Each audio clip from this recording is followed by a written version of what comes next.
Hey guys, tonight we're heading back to the heart of the Aztec Empire Tenochtitlan, before the sun has even peeked over the horizon. You're wrapped in a coarse cloak, half asleep, and stepping over sleeping dogs in the courtyard as you shuffle toward the open-air kitchen. The volcanic stone under your feet is cool, slick with dew, and someone's already burning copal in a nearby temple. So much for easing into the day. You've been summoned early, because one of the nobles, yes, that noble, the one who once accused his own cousin of eating ceremonial tamales too loudly, has requested a special batch of cacao. Not just any cacao, mind you. This man wants the rich, bitter brew, thick as river mud frothed like the lake's edge during a windstorm, and just spicy enough to make your eyes water, but not your nose run. The balance, you're told, is spiritually essential.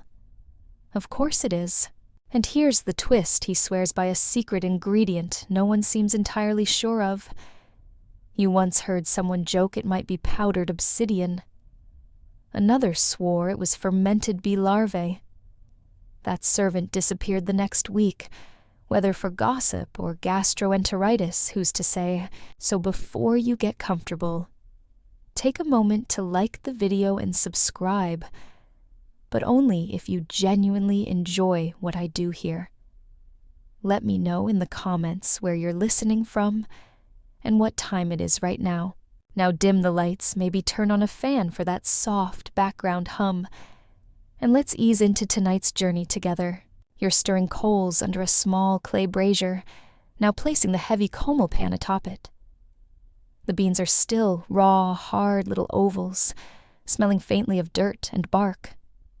When they roast, they'll crackle and release that first ghost of cocoa fragrance, earthy, faintly smoky, nothing like the creamy sweetness modern people expect. If they could smell this, you think they'd probably assume something was burning, which, to be fair, it often is. As the beans begin to shift and pop, you lean back and glance toward the horizon. The first orange stripe is breaking through the clouds, lighting the top of the Templo Mare like a candle flame. Birds squawk in the marketplace, and somewhere a child is already crying. Maybe she doesn't want to help grind maize today. Honestly, relatable. Grinding cacao is no quick affair. After roasting, the beans need to be peeled, then ground on a metate until they become a thick paste. This takes time, elbow grease, possibly reincarnated sins. You remember your first attempt, 15 minutes of vigorous grinding, and all you produced was disappointment and a sore wrist. Now you're faster, more methodical. You chant softly as you go, not a hymn exactly, more a mumble of focus and fatigue. It helps. A breeze rustles the reed mats hung to block the wind, and you catch the familiar scent of a tolly, the maize drink usually served at breakfast. Not for nobles, of course. Nobles prefer their mornings bitter, dark, and almost mystical. Cacao isn't just a treat. It's a statement, a posture, a flavor of status. And did we mention the beans themselves? They're money, literal currency. A small sack of cacao beans can buy you a turkey, a feathered cloak or 2 nights, with the city's most discreet dentist. That's assuming you don't eat the beans first. There's a running joke among kitchen staff that if you lose a few, just call it inflation. You finish grinding, forming a dark, thick paste. The surface glistens, still warm from the friction. You scrape it carefully into a tall clay jug and glance around, time to fetch water. Not just any water, mind you. This has to come from the purest source available, preferably a spring or cenote. There's one your household favors, hidden behind a curtain of flowering vines. You fetch it quietly, trying not to spill a drop. even as your sandals slide on mossy stones. Once back, you mix the cacao paste with warm water, not boiling. That would offend the gods of heat management. The consistency must be thin enough to drink, thick enough to chew if you're feeling bold. You grab a wooden molinillo and begin the most delicate part, the frothing. This is where your wrist work really matters. You spin the whisk between your palms, letting it clatter and stir the surface into bubbly peaks. A good froth means air life movement. A bad one means shame and sarcastic eyebrow raises from older servants. You once saw a girl cry over collapsed foam. No one blamed her. By now the aroma has deepened. It fills the small courtyard like a fog, bitter, almost meaty, touched with the memory of charcoal and ritual fire. You ladle out a portion to taste. The flavor is strong, unsweetened, edged with smoke, and the barest tang of the metat stone. Not quite ready yet, but close. You consider your options. Should you add chili now? Or wait? A dash of vanilla? Or is that reserved for the priest's blend? You glance toward the household shrine. A tiny effigy of Quetzalcoatl rests there coiled and content. Supposedly he brought cacao to the people after stealing it from the other gods. You suspect he regrets that generosity on particularly humid mornings like this. Somewhere behind you, a bell rings. Time to serve. You ladle the brew into a cup carved from a polished gourd and place it on a painted tray.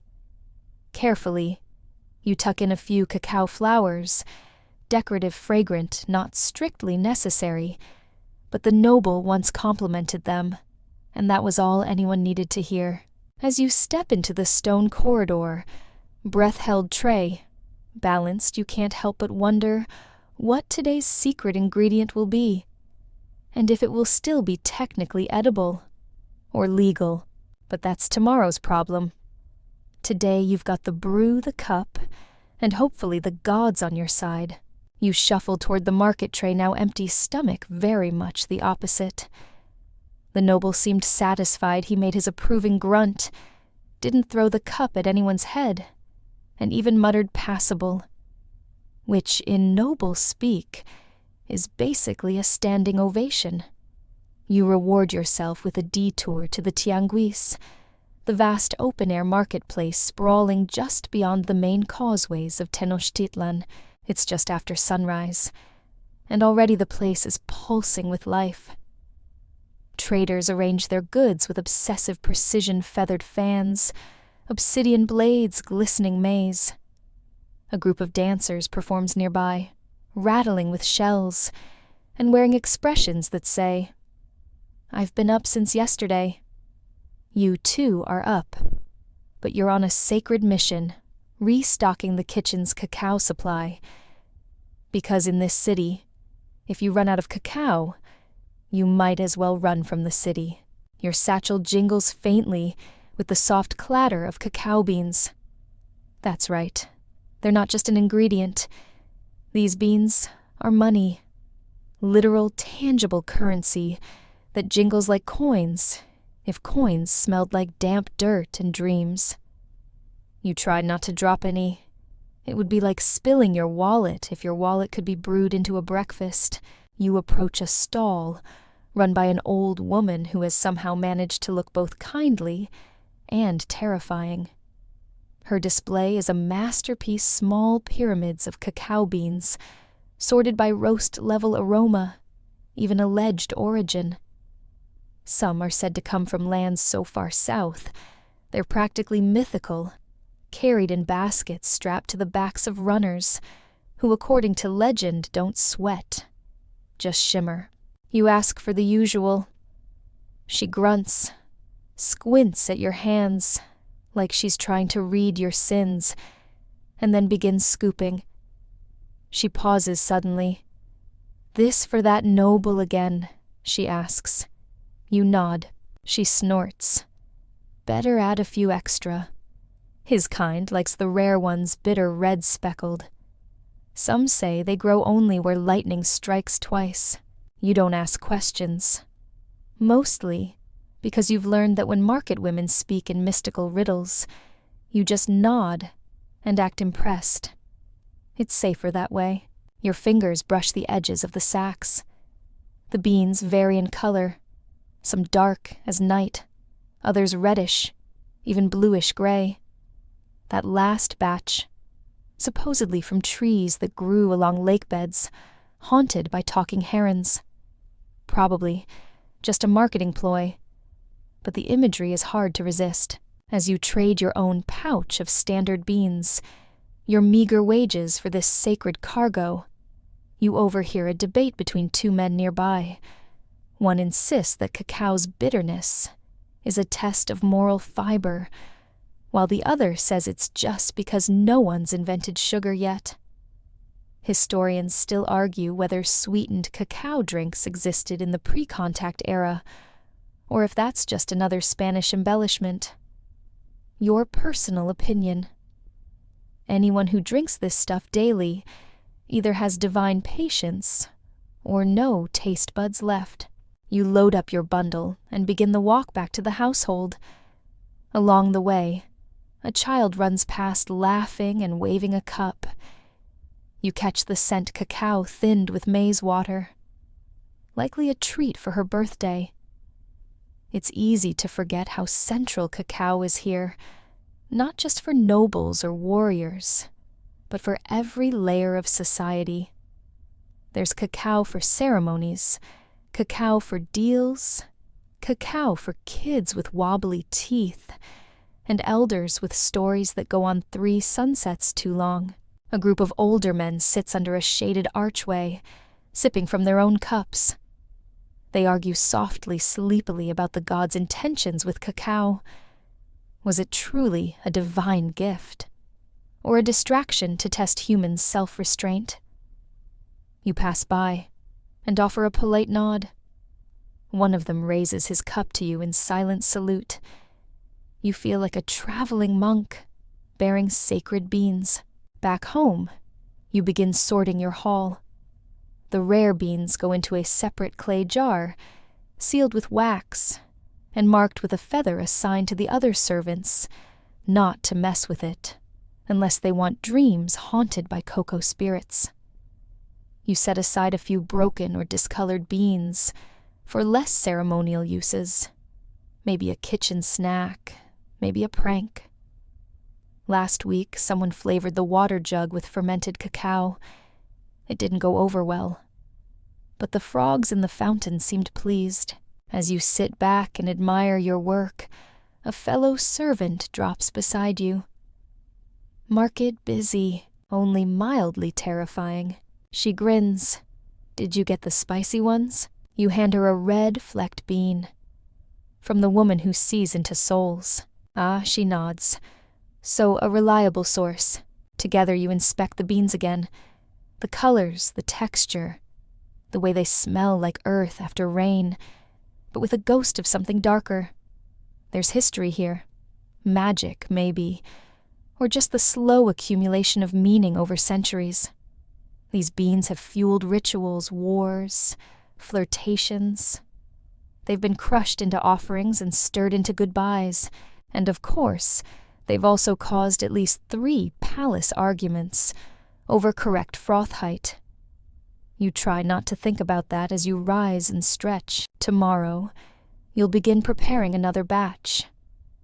Maybe you'll add those rare, spicy seeds.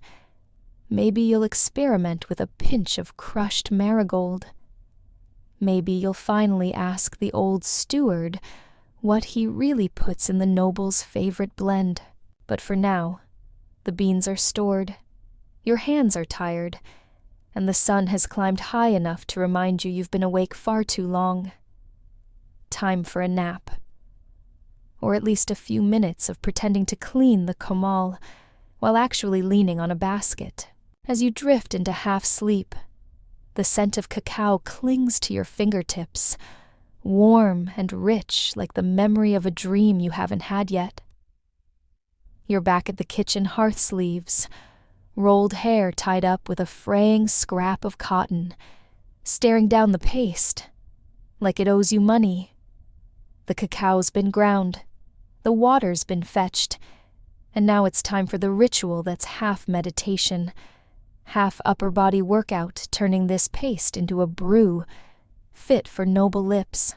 You dip your molinillo, a carved wooden whisk that's been passed around this kitchen more times than gossip, into the thick mix.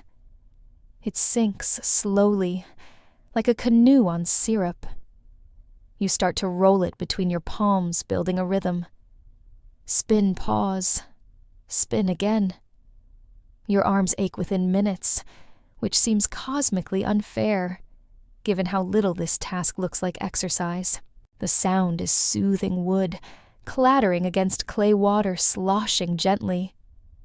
Around you, other servants bustle in quiet coordination. Someone's peeling squash. Someone else is scrubbing a copper pan like it insulted her family. But your world is narrowed to the jug, the whisk, and the small, ever-growing layer of froth that rises like a prayer answered.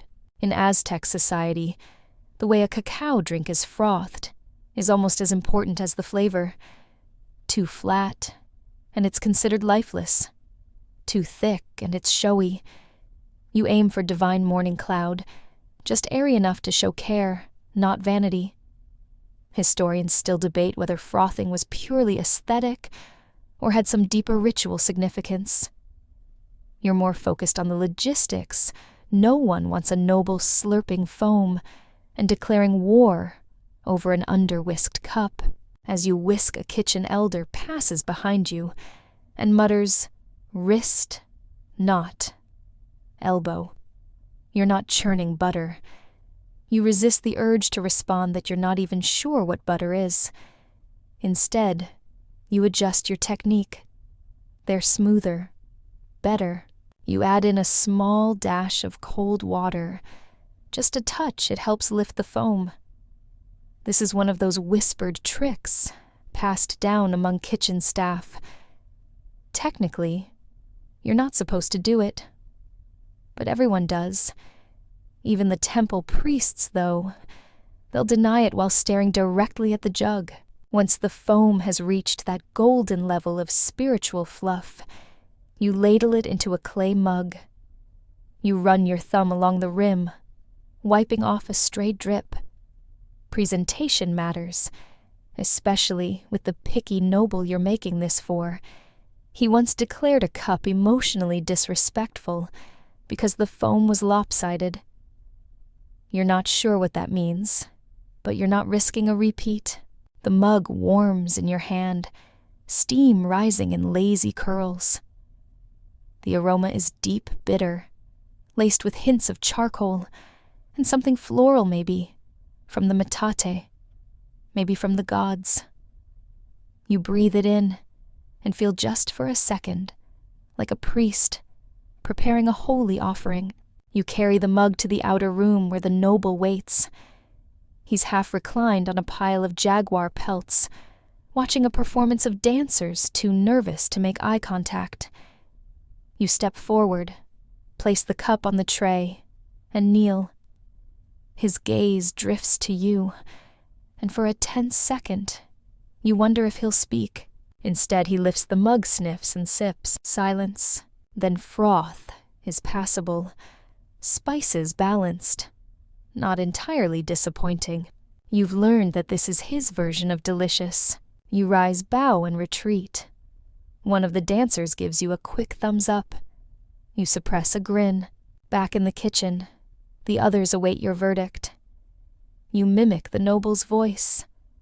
Not entirely disappointing. Laughter ripples around the room.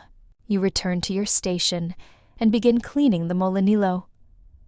The carved grooves are sticky with paste. If you leave them too long, they'll harden like lava and never come clean. You scrub, gently humming a half-remembered melody. A kitchen bird chirps from the rooftop. Maybe it's singing backup.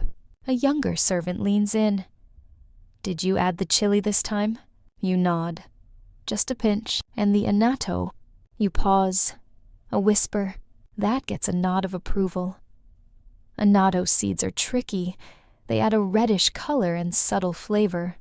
But too much, and the drink tastes like damp tree bark. One servant swears by soaking them in moonlight first. Another claims they whisper names if you listen closely. You mostly ignore both and go with instinct. The kitchen steward appears suddenly, her shadow stretching across the hearth. He liked it. You nod again. She sighs. Good. He's meeting with a priest tonight. Don't need him starting a holy war because his drink wasn't fluffed. As she walks away, you catch a whiff of her own cacao brew.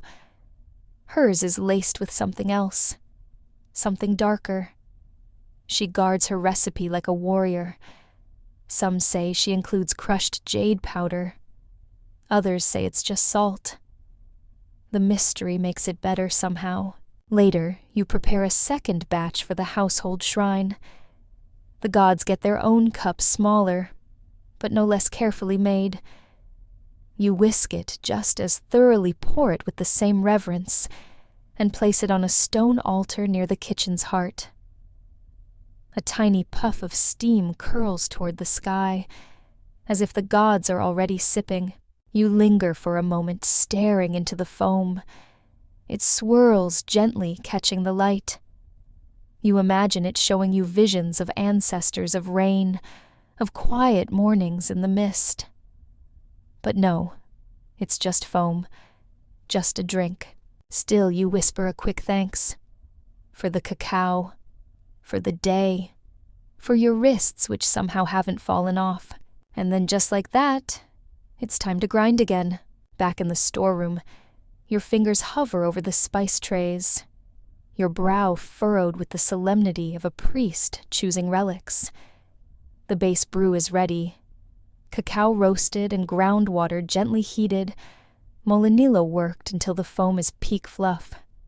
But it still lacks soul. And by soul, of course you mean flavor.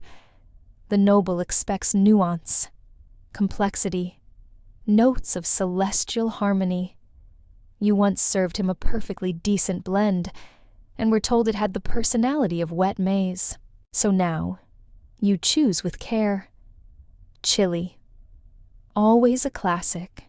You select a slender red pod and break off the tip, letting a few seeds tumble into a smaller grinding bowl. The spice should bite just enough to wake up the tongue without threatening to burn it off. The noble has sensitive tastes, though you suspect his tongue's just been over-pampered. Next comes the vanilla pod, rare thin, and worth nearly as much as your entire salary for a moon cycle. You scrape out the fragrant seeds, mixing them into a side paste with practiced ease. The scent is intoxicating, sweet floral, just barely smoky. You're tempted to eat it on the spot. But no, this is not your snack. This is diplomacy in a cup. Then you pause over a small bowl of annatto seeds, tiny red-orange nuggets that stain fingers for days. They're often added for color, but some claim they ward off bad dreams or ensure loyalty from your kitchen crush. The science is fuzzy, but you like the odds. Just a pinch. And here's the fun part. The household's secret blend. You don't know the full list of ingredients, no one does, but you suspect it includes crushed allspice ground flower petals, and maybe the tears of underpaid servants. You contribute your share of guesses, and mix it in. You begin adding your ingredients slowly, layer by layer, stirring the brew with quiet reverence. The chili is first bold, assertive, a little rude. Then the vanilla swirling in with its soft sigh. Then the annatto, which dyes the liquid a rusty red, like the robes of a particularly dramatic priest. You take a breath and taste. The drink hits your tongue with complexity. The heat of the chili dances forward, then fades into the vanilla's gentle curl. The annatto's earthiness grounds the flavor, tying it all together like a well-wrapped tamale. You nod to yourself. This is good. Possibly great. Possibly empire-preserving. You pour a serving into a wide bowl for cooling and begin fanning it gently with a folded reed mat. Cacao served too hot is considered disrespectful, both to the gods and to the drink itself. Let it speak in whispers, not shouts, your kitchen mentor used to say. He also said a lot of things to excuse napping near the ovens, but still, he had a point. As the steam curls upward, a fellow servant leans in. Did you add the flour blend? You nod. A little. It's for a meeting, not a love confession. She laughs. Tell that to his cheeks if they start glowing again. Ah, yes.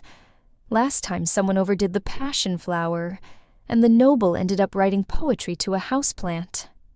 It was a moment. You lift the cup, weigh it in your hands, and close your eyes.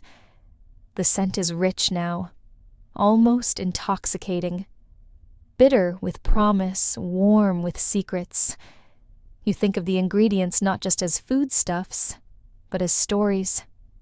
The chili came from a trade 2 moons ago, the vanilla from a coastal runner who claimed he could outrun thunder, the annatto from a priestess who grew it in soil, blessed during a lunar eclipse. Historians still argue whether these flavorings were chosen for taste or for spiritual symbolism. Maybe both.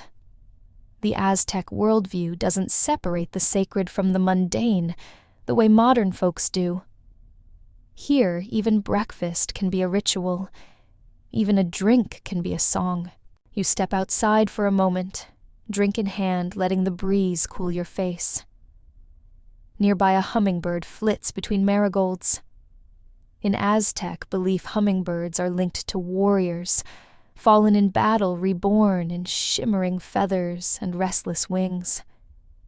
You wonder which long-gone fighter is sipping nectar beside you. Back inside, you pass the kitchen steward, who eyes your cup with interest. Too much chili. You shake your head. Balanced. Too much flour. Just a whisper.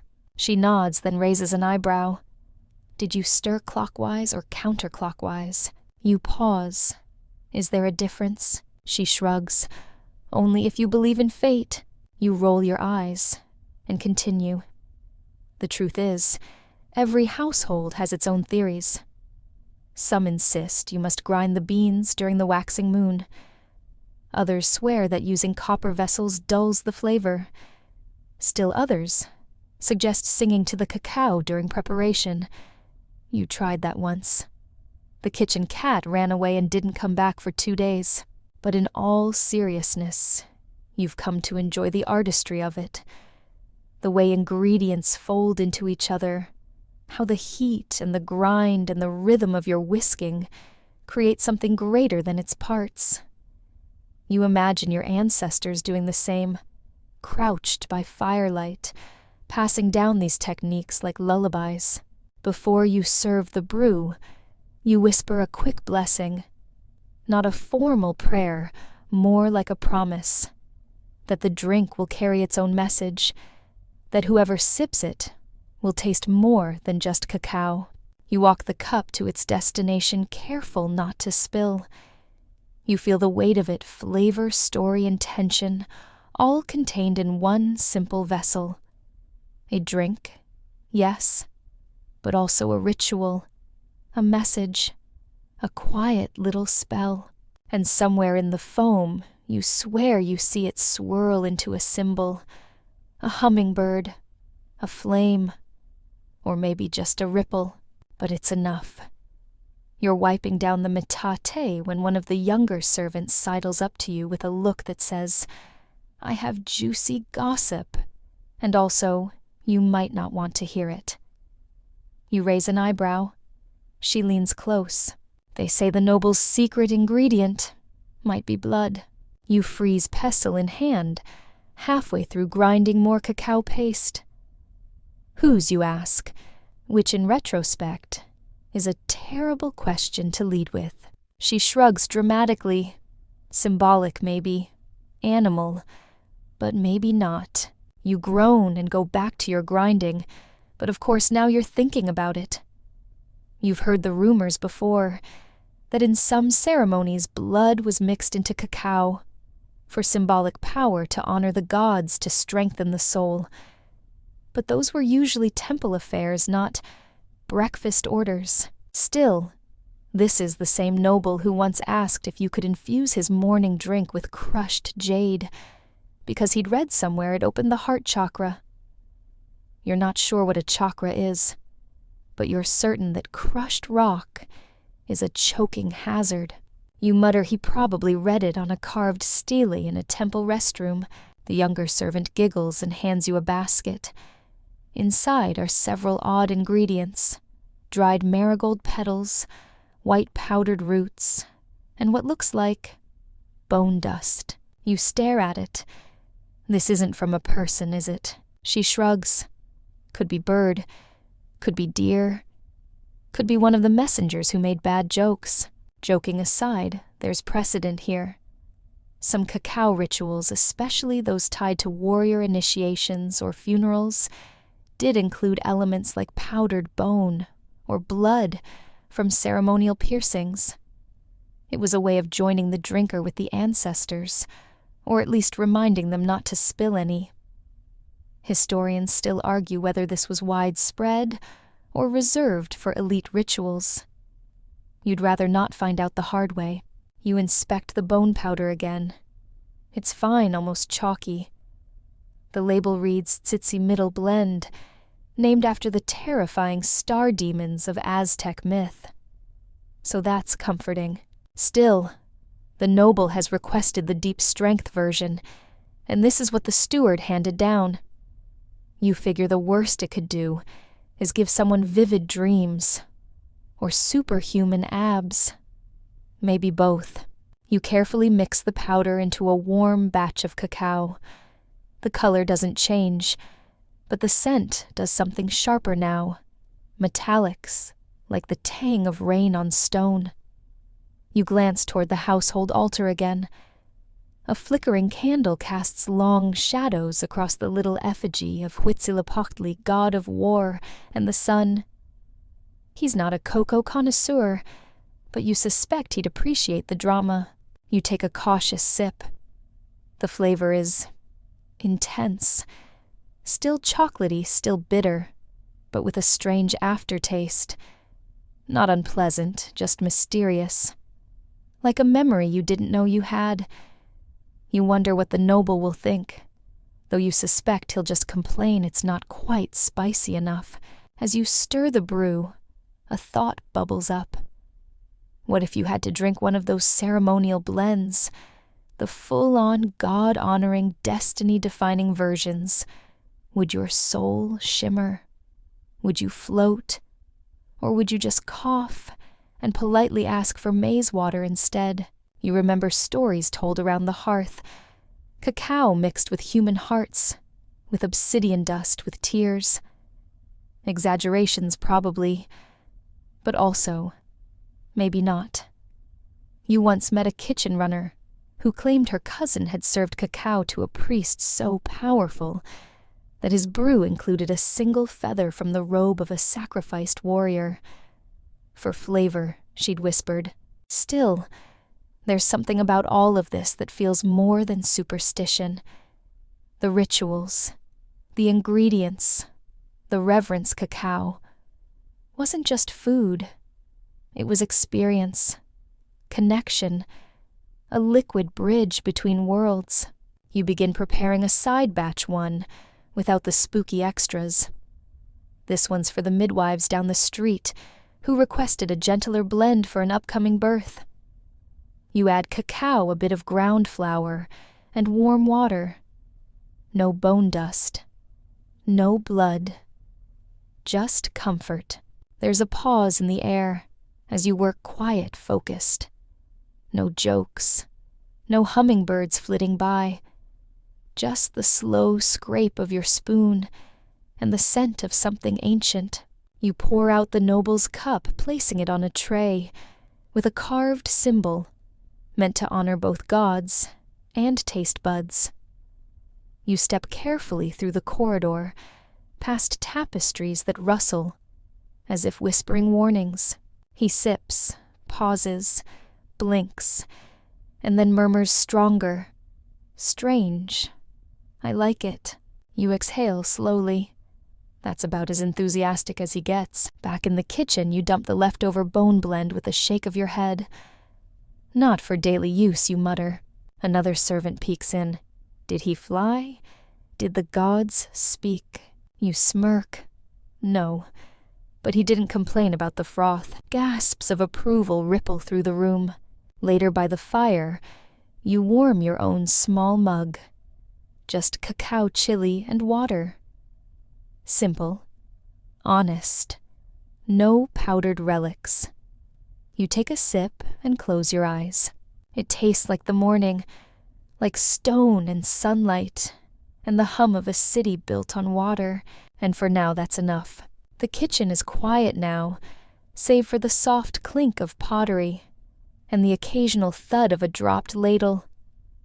Most of the servants have trickled out for the mid-morning break, but you're still here facing the household altar, with a small cup in hand. This one isn't for nobles or midwives, or even the grumpy steward who once threatened to exile someone for stirring clockwise.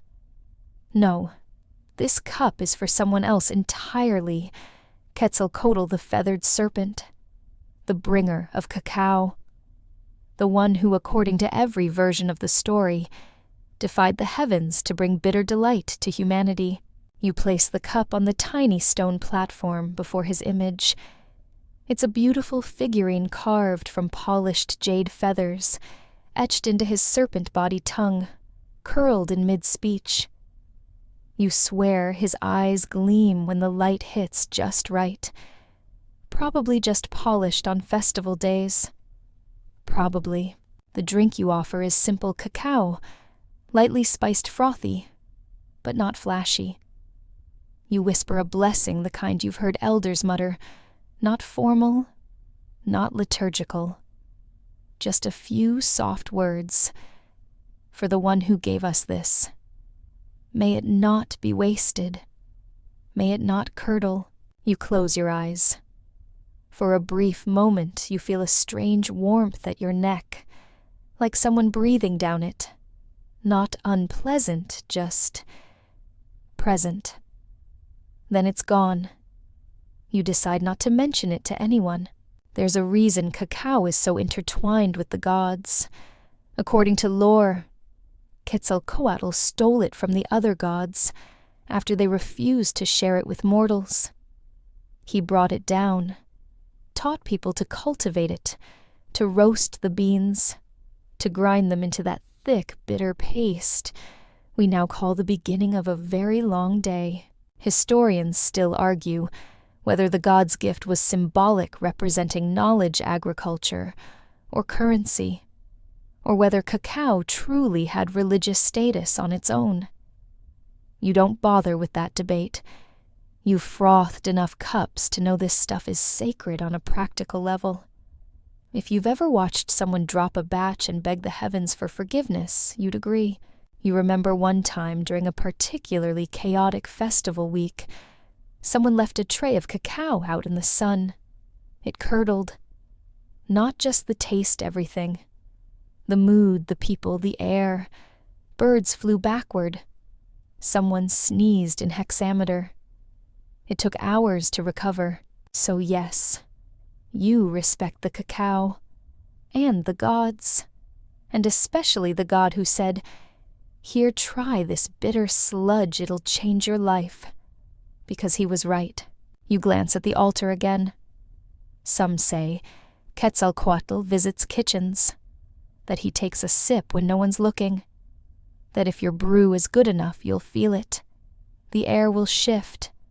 The cup will empty faster than expected. The foam will shape into something meaningful. Today, the foam forms a perfect spiral. It could mean many things. You choose to believe it means well done. Your reverie is interrupted by a sharp whistle. The steward wants more cups ready for visiting dignitaries, apparently. You groan and rise. So much for spiritual reflection. Time to get back to work. You prep a new blend.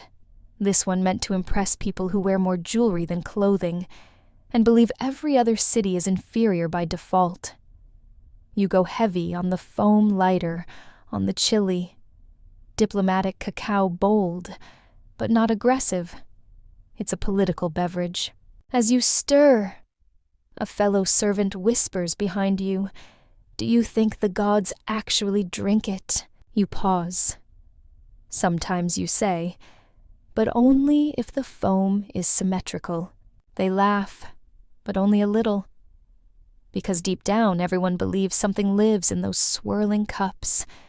Spirits, gods, maybe just the memory of stories told too often. Either way, you whisk with extra care. Later, as the dignitaries sip, you hang back near the curtains. One of them praises the flavor, but seems more interested in whether you used moon water to brew it. You resist the urge to say it was puddle adjacent. Instead, you nod politely and offer to sprinkle some crushed flowers on their next cup. Back in the kitchen, you exhale, slumping against the wall. Another day, another dozen cups, another tiny moment where the divine and the daily collide.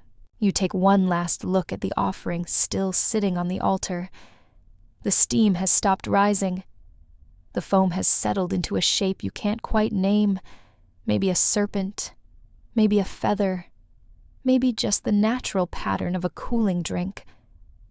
But it makes you smile, because in this city, in this kitchen, even a drink for the gods is made with the same hands that scrub pots and trip over dogs. That's the magic. That's the joke. That's the beauty. And just like that, you're called back to the stove. You're halfway through peeling roasted cacao beans when the steward bustles in, eyes narrowed like a hawk, in a particularly judgmental mood. "Banquet tonight," she announces, already turning to leave. "Diplomatic guests, priests, someone from Texcoco. You'll be carrying the jugs." You don't argue. Banquet duty is equal parts honor and hazard. On one hand, you'll get to wander through the upper halls of the palace, catching snippets of important conversations and enjoying the aroma of the best dishes. On the other hand, one wrong step, and you'll be cleaning jaguar skin rugs with a toothbrush made of gilt and crushed corn husks. You start preparing early. Banquet cacao is its own category, different from the noble's daily dose, different from ritual blends. This one must be dramatic. It must impress. It must convince visiting nobles that the hosts are powerful, tasteful, and possibly immortal. You clean the biggest jug-polished clay, etched with storm symbols. It's heavy, even when empty.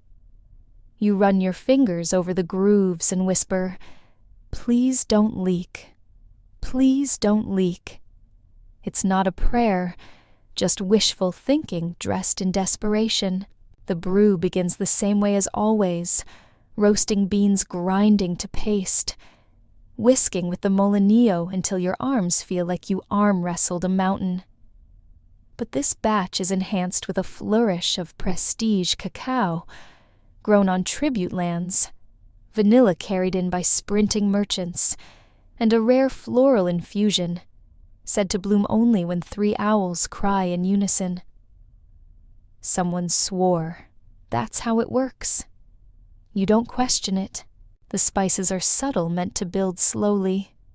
No aggressive chili here, just a whisper of warmth at the back of the throat.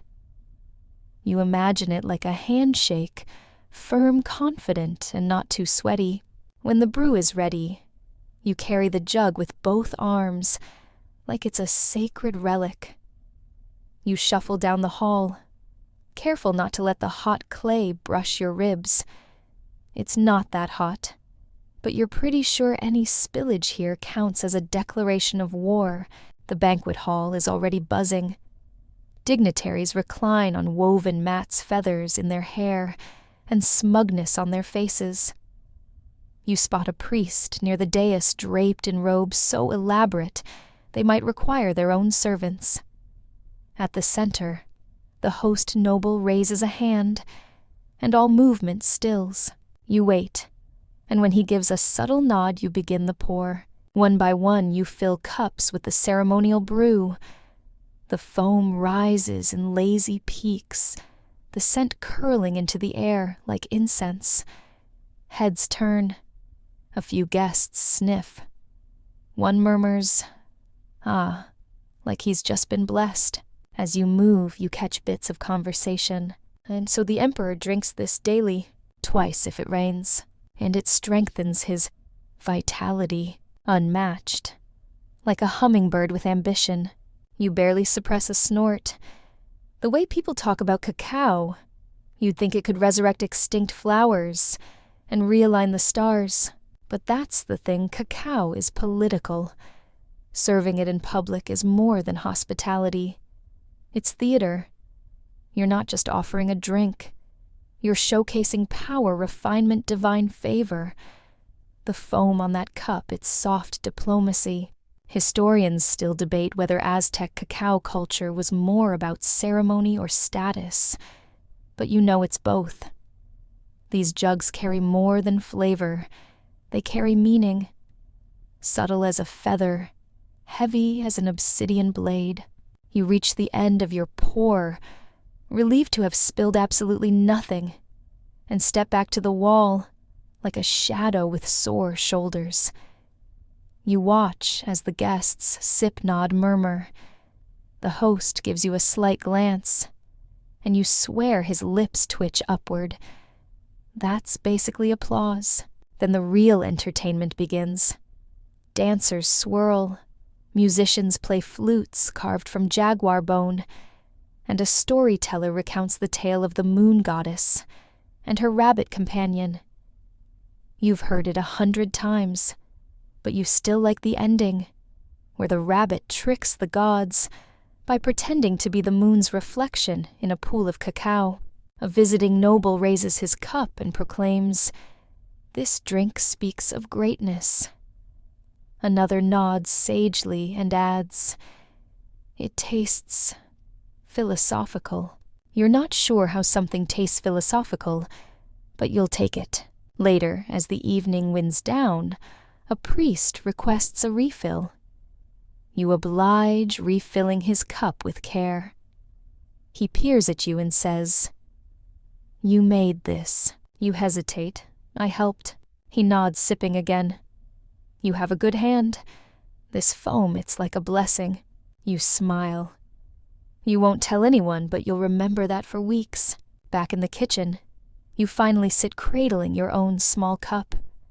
The same brew, just less fancy. You sip slowly, letting the warmth settle your stomach, your shoulders, your soul. The flavor is deep layered, and yes, if you squint your brain, just right, a little philosophical. And as the last notes of music drift in from the hall, you close your eyes and think today you helped win a tiny war, one cup at a time. You wake the next morning to the unmistakable sound of someone arguing with a parrot. Specifically, the household steward and the parrot that lives in the entrance hall and mimics her complaints with uncanny precision.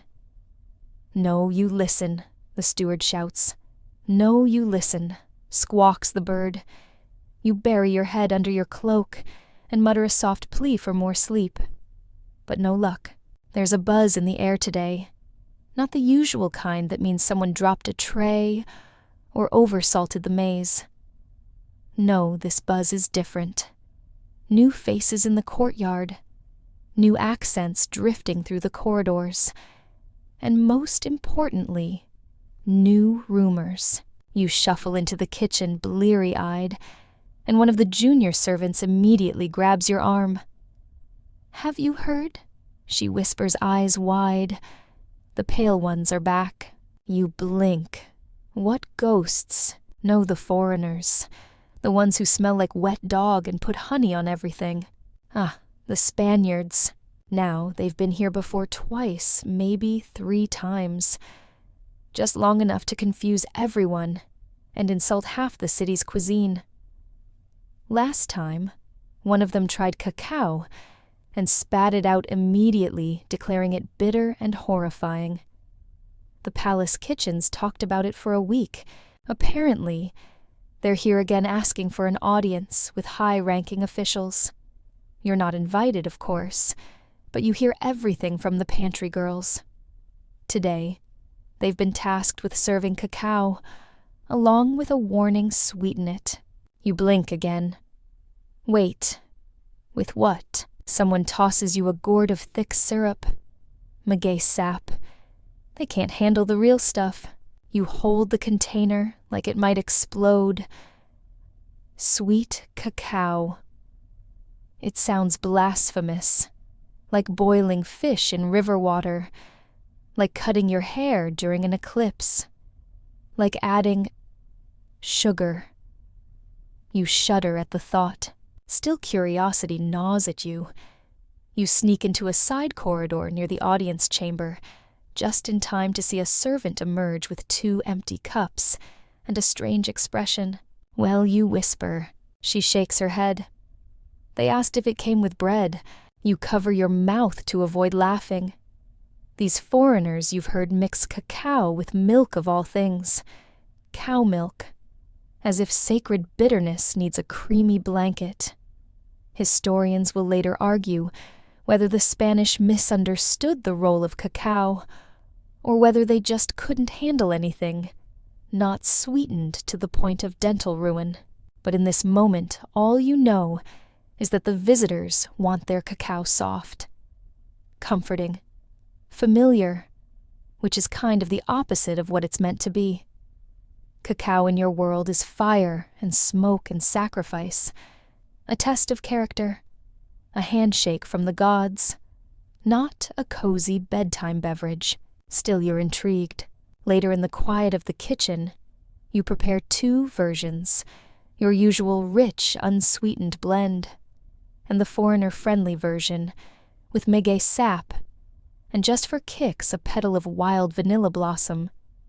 You sip one, then the other. Yours bites.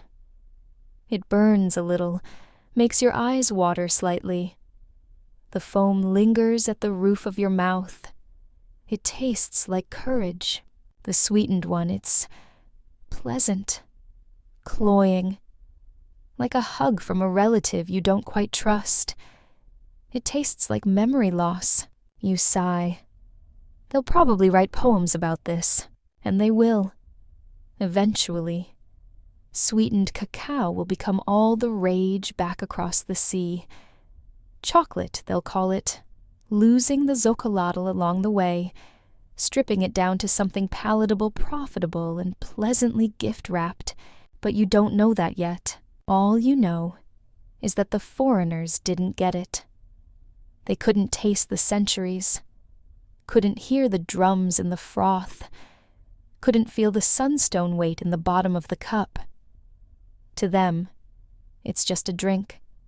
To you, it's history. Later that evening, the steward calls you into the courtyard. You've been requested, she says, handing you a cup. It's for one of the Spanish visitors. He wants another. The bitter one, she adds. He said it made his hands tingle. You deliver the cup without fanfare. The man, pale, tired-looking eyes, sunken from too much curiosity, takes it with both hands.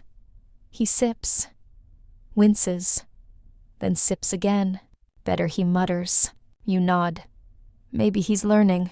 Back in the kitchen, you whisper to the molinillo. They'll figure it out. Eventually. Or maybe they won't. Maybe they'll cover it in sugar and call it love. But for now, the bitter brew is still yours. You're elbow deep in cacao paste again, when one of the midwives appears at the kitchen threshold, silhouetted against the morning light, like some kind of serene, aproned spirit. Her gaze drifts around the room and lands on you with the weight of purpose. "We need the gentle brew," she says. That's all she says. You nod and wipe your hands on a cloth that smells faintly of last night's maize stew. Then you follow. The midwife's compound is quiet, tucked away from the clamor of markets and courtyards. It smells like crushed herbs and confidence.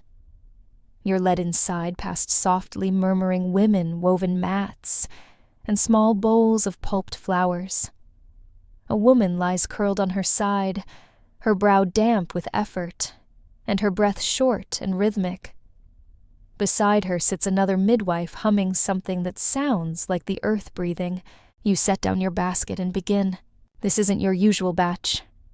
The birth brew is special, delicate calming, and full of symbolic warmth.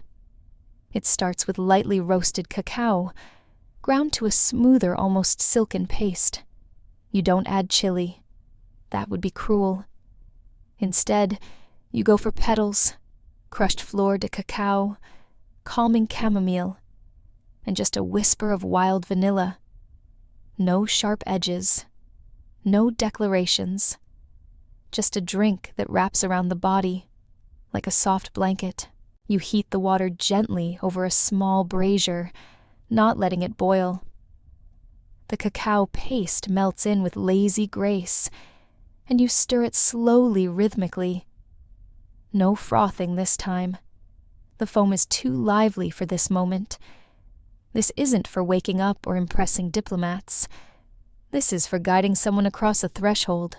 As the scent curls into the air, mellow, earthy, almost floral. You remember something an elder once told you, that cacao used in birth ceremonies is an echo of the beginning. That the bitterness helps remind the soul it's entering a complicated, layered world. Historians still argue whether cacao truly played a formal role in Aztec childbirth rites, or whether it was simply a comforting tradition passed along midwives' hands. You figure it doesn't really matter. The drink works either way. The midwife takes the bowl, thanks you quietly, and carries it over. You step back. The mother sips. Her breath deepens.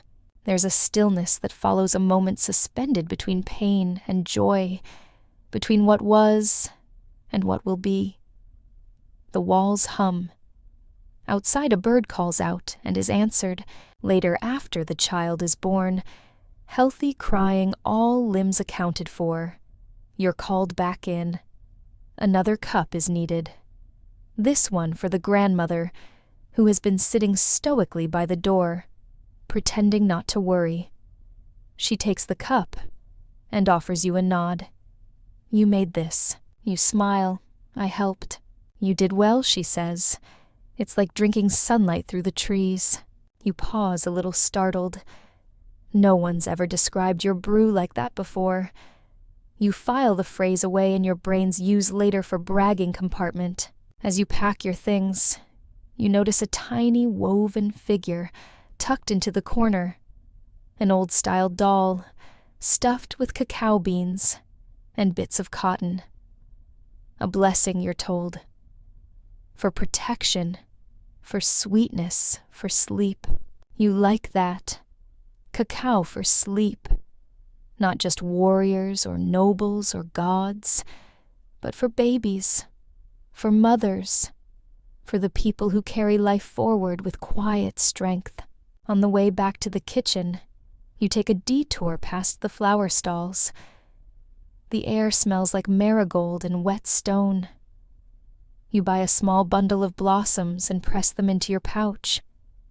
No purpose in mind, just a reminder. At the kitchen hearth, you scrape out the bottom of the pot. The last bits of birth brew still warm, still fragrant. You drink it slowly, eyes half closed, letting the flavor settle like soft earth in your chest. It's not flashy, not spicy, not grand, but it tastes like home, like beginning, like breath, and that you think is enough. You never really expect your day to involve a swamp. And yet, here you are, ankle-deep in mud, balancing a basket on your head, and trying very hard not to make eye contact with a crocodile that may or may not be pretending to nap. This all began as these things often do with a spilled cup. Specifically during this morning's temple ceremony, the junior apprentice knocked over a full vessel of cacao right in front of the high priest. Foam everywhere. It splashed across the offering mat, dripped onto his feathered sandals, and possibly offended 3 different deities. Punishment was swift. But since the apprentice's mother works in records and knows exactly which scrolls detail the high priest's haircut debt from last season, the blame fell sideways. Onto you. Go to the lake groves, the steward said. Harvest the sacred blossoms, the ones that only bloom in swamp fog. And don't come back with leeches. And so, here you are, in the lake groves, surrounded by reeds, frog calls, and the heavy perfume of moss and secrets. You trudge carefully, eyes scanning for the pale blossoms used in the rarest ceremonial cacao blends. Their petals are said to float perfectly on the foam without sinking, which sounds charming until you realize they grow exactly where snakes like to nap. You spot a cluster and crouch, reaching in with as much grace as someone knee-deep in mystery water can muster. The flowers are delicate, ghostly white, with yellow centers, and they smell like sleep after weeping. You gently pinch a few from their stems and tuck them into your basket. Suddenly a splash. You freeze. A crocodile blinks at you, slowly, disapprovingly. You nod at it. No offense meant. It yawns and sinks back under. You exhale and continue gathering whispering little apologies to the reeds, the mud, the unseen spirits watching from mossy stones. Every step feels like a prayer and a gamble. Historians still argue whether the sacred swamp blossoms used in elite cacao rituals were actual botanical ingredients or metaphorical stand-ins for rare, unattainable things like virtue loyalty or a dry pair of socks. In your experience, they're very real, very soggy, and very much guarded by amphibious skeptics.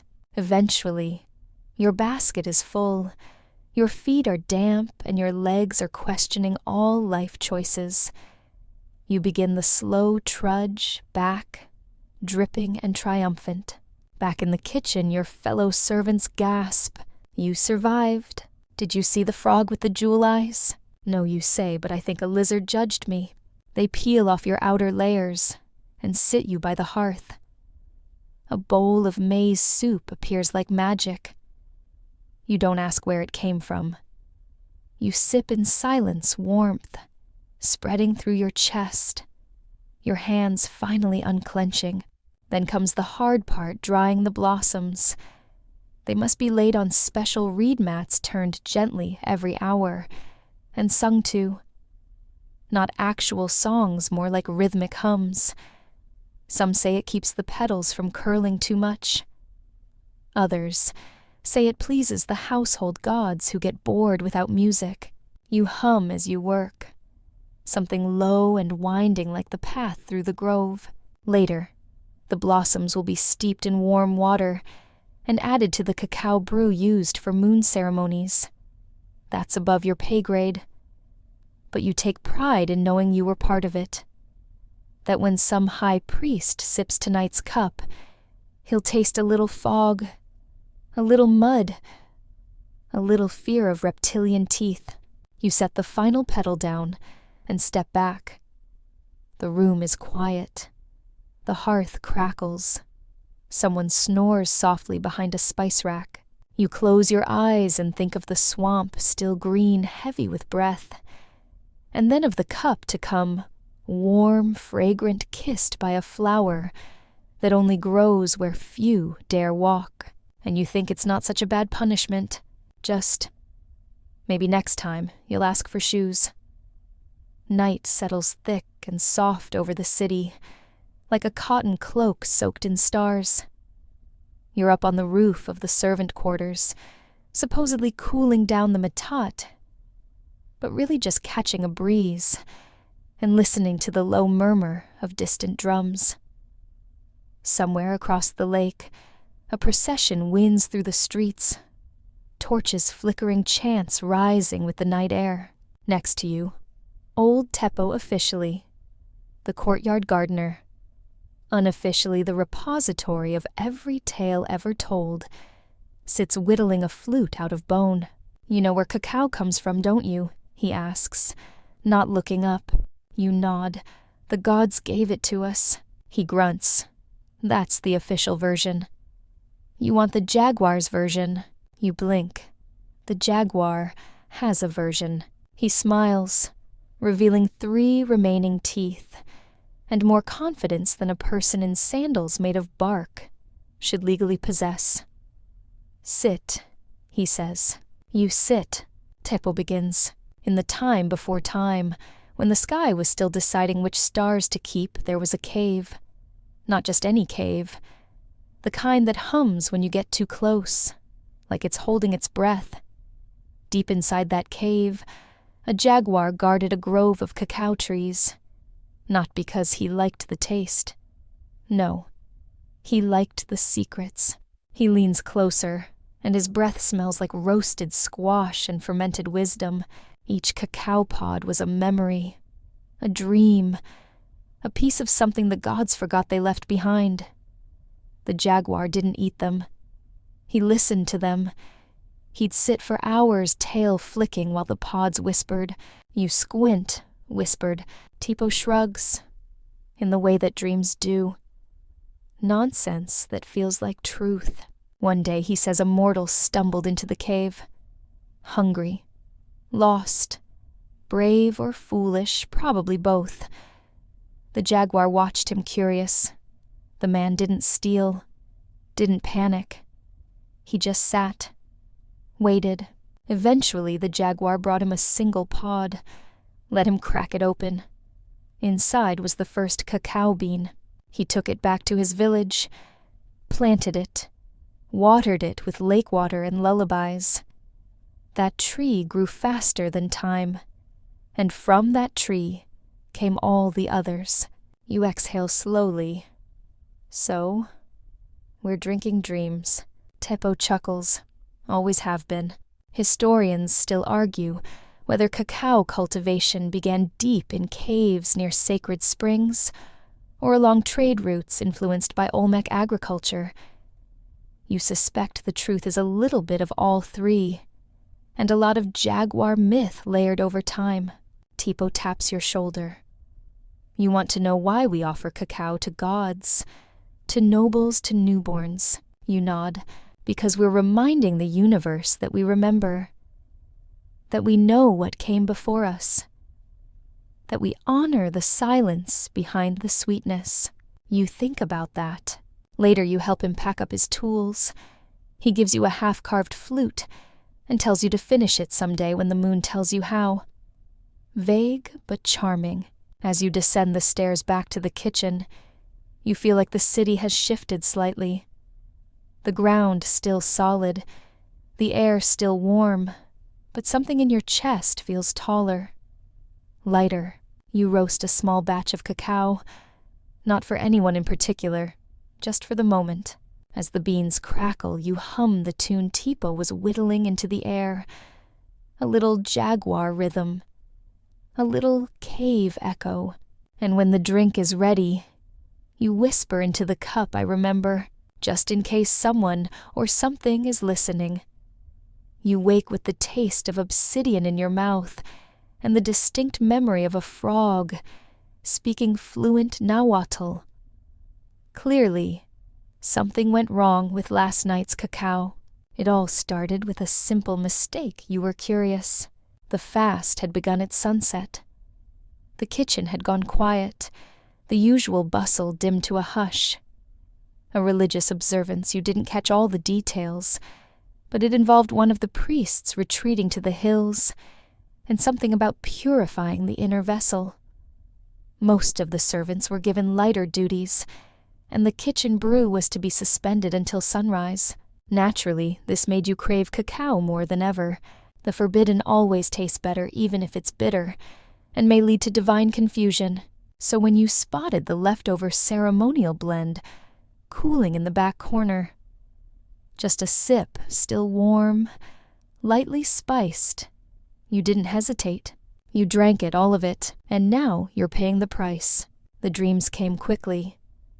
First, the floating sensation, then the staircase obsidian steps spiraling downward into a place where frogs sat on stone thrones and delivered cryptic prophecies like, "The serpent forgets nothing," and "Stir counterclockwise if you value your kneecaps." You awoke sometime before dawn, curled up beneath the maize sacks, mouth dry, heart thudding like a festival drum. You're not sure what part of the brew triggered it. Maybe the ceremonial flowers, maybe the honeyed spice, maybe just guilt steeped in moonlight.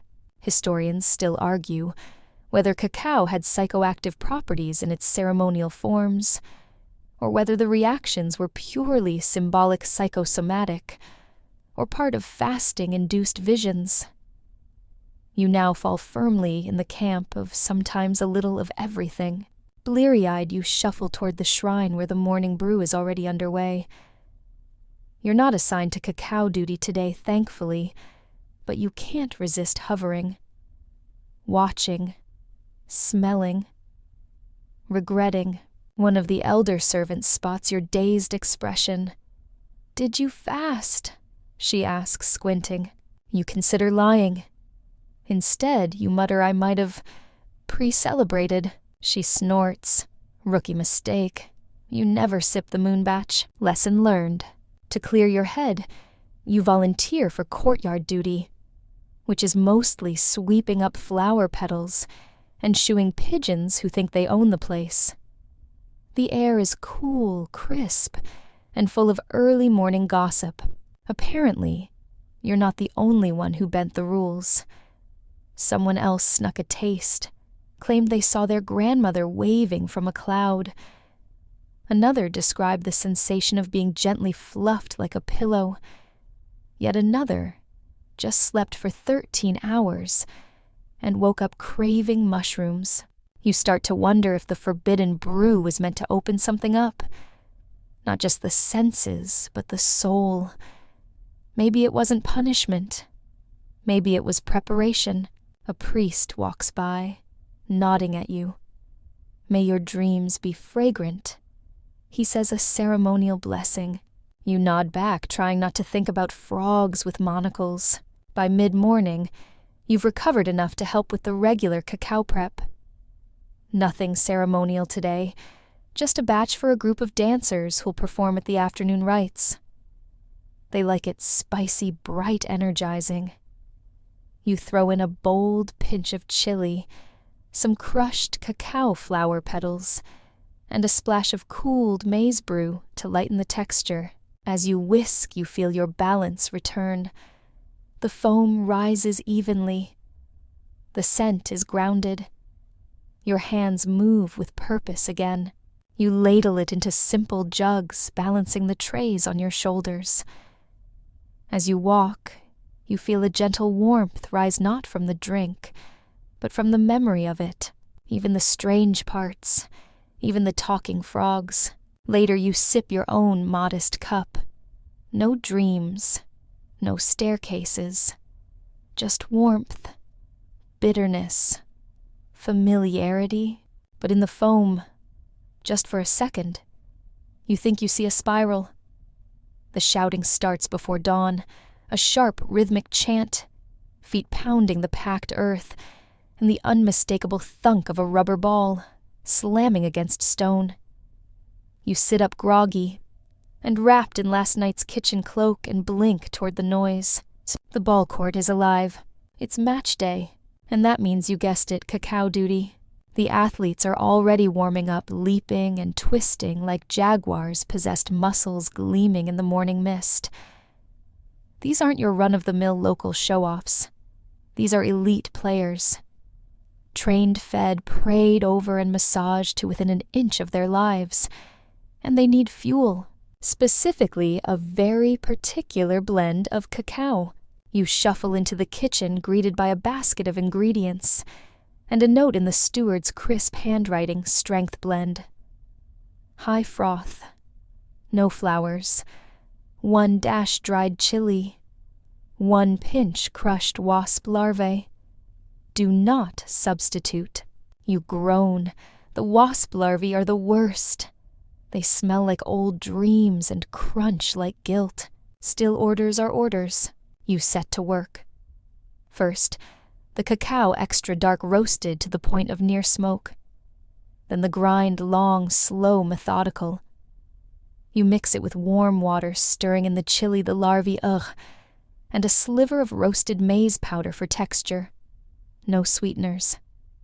This brew is for endurance, not indulgence. Historians still puzzle over the precise athletic formulas of Aztec cacao blends. Some records suggest extra chili for blood flow. Others hint at ground seeds or rare herbs for stamina. You follow the kitchen tradition, trust your nose, and never argue with someone who can do a cartwheel in full headdress. As you whisk the mix with your molinillo, the foam rises thick and hearty, almost like a mousse. You taste a drop. It's intense, sharp, a little terrifying. In other words, perfect. You pour the brew into tall clay vessels, etched with jaguar paws and lightning bolts subtle right, and carry them toward the court. The players cluster in a shaded area, stretching and psyching themselves up.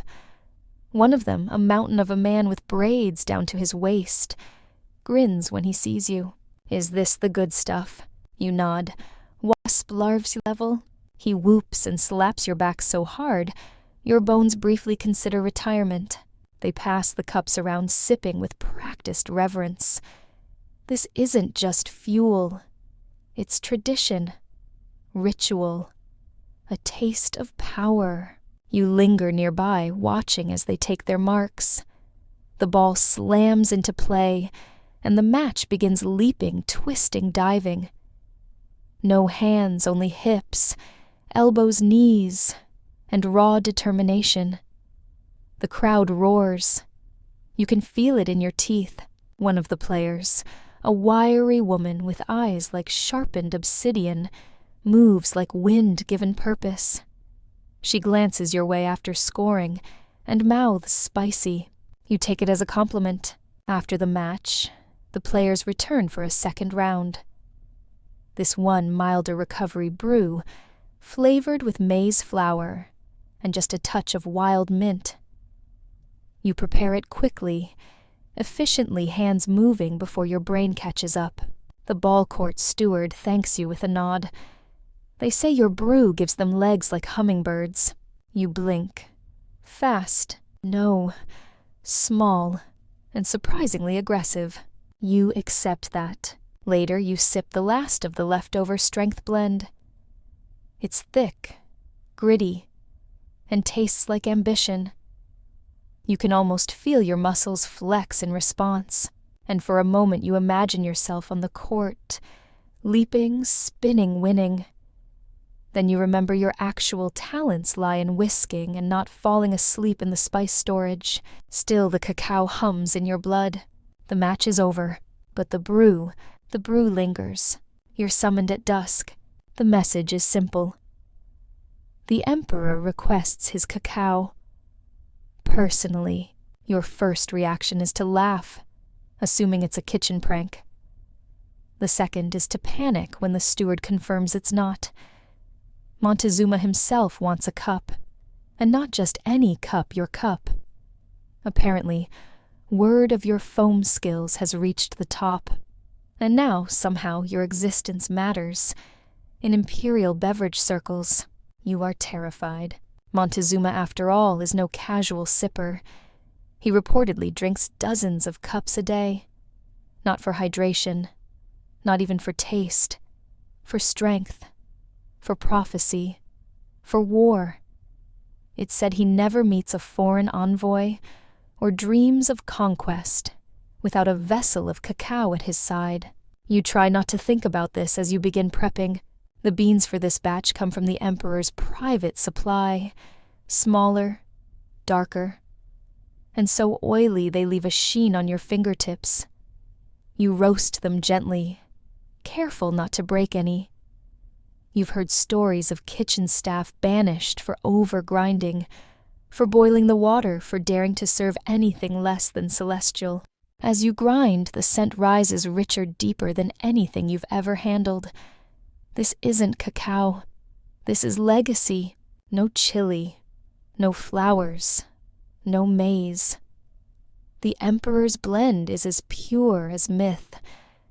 But there's one strange addition you weren't prepared for: crushed insects. Specifically, a few pinches of ground cochineal, the little crimson bugs that live on cacti, used mostly for dyeing robes and ritual paint, but apparently also for flavor. You stir it in marveling as the brew turns a reddish hue, like storm clouds at sunset. Historians still argue whether Montezuma's cacao was truly infused with insects, or if the reports were colonial exaggerations. But you're not here to debate. You're here to brew, and not die of stress. You begin to whisk. This froth must be flawless. No lumps, no weak bubbles. You roll the molinillo between your palms until your arms burn, until the foam rises like a perfect lake wave. You whisper to it, not out loud, just in your mind. You ask the foam to behave, to impress, to not embarrass you in front of literal divinity. Finally, the drink is ready. You ladle it into a golden cup decorated with turquoise and tiny obsidian shards. It's heavier than any cup you've held before. It carries the weight of ceremony, of reputation, of you really hope this doesn't end your career. You walk the path toward the emperor's chambers, accompanied by a palace guard, who says nothing but smells faintly of sage. As you near the door, a scribe bows and vanishes. A curtain is pulled aside, and there he is, Montezuma sitting tall on a feathered throne, surrounded by silence and expectation. His face unreadable, his hands relaxed, his gaze sharp enough to slice stone. You kneel, extend the cup. He takes it, sips, pauses, then nods. Not a grand gesture, not a speech, just a single subtle nod. You exhale so hard you almost faint. He doesn't speak, but he raises the cup again in approval. You back away, never turning your back, slipping through the curtain with your heart pounding in your ears, like ceremonial drums. Outside, the steward grabs your arm. Well, he nodded. She gasps. Twice. You grin. Once. But deeply. Back in the kitchen, everyone is waiting. You hold up one shaking thumb. Cheers erupt. Someone tosses a flower. Someone else starts a dance which is quickly stopped before anything gets broken. You collapse near the fire, cradling your own humble cup. Just warm water and leftover cacao paste. Nothing imperial. Just yours. But it tastes sweeter than usual, or maybe that's relief.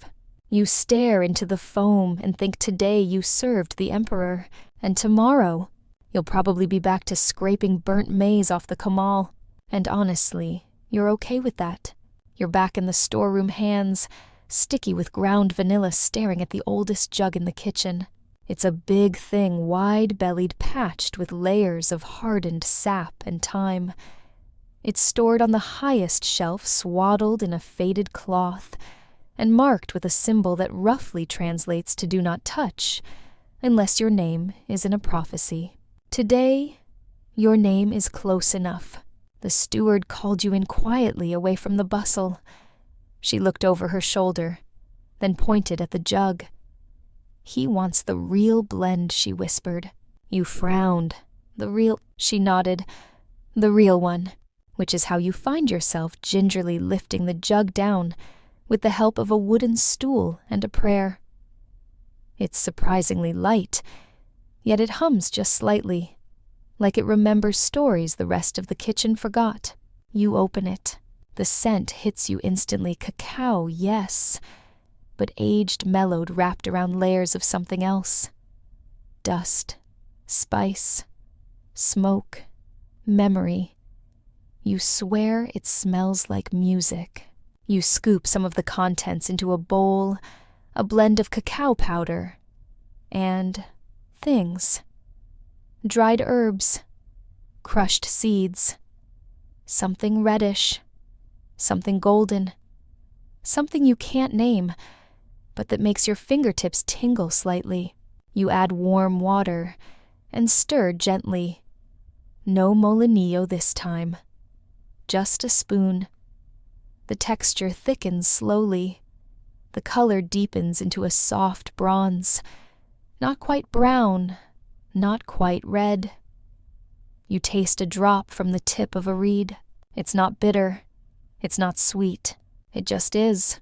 The flavor unfolds slowly, earthy, smoky, edged with something like rain. You blink. There's no chili, no vanilla, no wasp larvae or froth. It's simple, pure, and yet layered beyond comprehension. You ladle it into a quiet clay cup. No decoration, no jewels, just a faint etching around the rim, a spiral like the ones you keep seeing in the foam. The cup is not for the emperor. It's not for a priest.